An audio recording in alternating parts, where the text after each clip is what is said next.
भंडारा येथील Manappuram gold loan बँकेच्या मॅनेजरनं फसवणूक केल्याचा आरोप करत भंडाऱ्यातील अमित जोशी यांनी भंडारा जिल्हा पोलीस अधीक्षक कार्यालयातच पॉयझन घेऊन आत्महत्याचा प्रयत्न केलाय।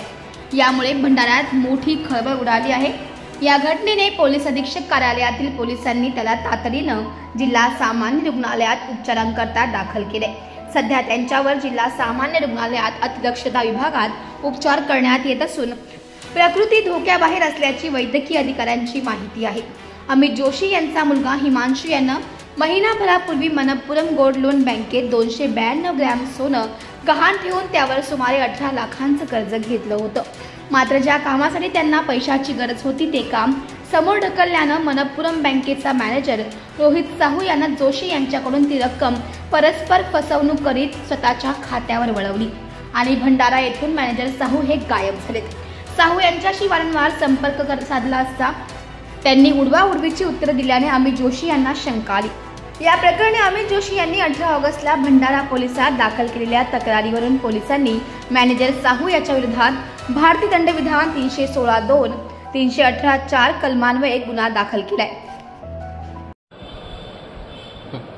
दिनांक 19/8/25 रोजी हिमांशू जोशी यांच्या फिर्यादीवरून मनप्पुरम बँकेतील गोल्ड व्यवहारात जी फसवणूक झाली त्या अनुषंगाने मॅनेजर शाहू यांच्याविरुद्ध गुन्हा दाखल करण्यात आला।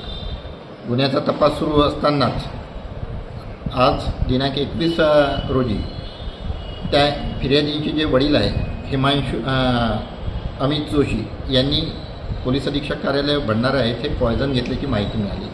तसंच तात्काळ त्यांना सगळ्या पोलिसांनी ॲडमिट केलं, डॉक्टरांशी चर्चा केली। डॉक्टरांनी त्यांची प्रकृती स्टेबल असल्याचं सांगितलं, परंतु आवश्यकता पडली पुढे तर आपण त्यांना नागपूरला शिफ्ट करू असं देखील सांगितलं। त्या अनुषंगाने आपण अमित जोशी यांच्याकडे विचारपूस केली की तुमच्या तक्रारीप्रमाणे पोलीस स्टेशनला रीतसर गुन्हा दाखल करण्यात आलेला आहे। भारतीय न्याय संहिता 316(2), 318(4) या अन्वये गुन्हा दाखल करण्यात आलेला आहे। तर आणि पोलीस कंटिन्यू तपास करत असताना आपण हे पाऊल का उचललं, तर त्यावेळेस त्यांनी सांगितलं की त्यांना कुणीतरी या प्रकरणात मिसगाईड केलं आणि मिसगाईड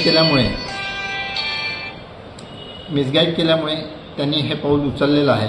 पोलीस त्या संदर्भात तपास करत आहे। ज्यांनी या कृत्याला त्यांना इन्सिस्ट केलं किंवा चिथावणी दिली तर त्या संदर्भात पोलीस तपास करून पुढील कायदेशीर कारवाई करतात।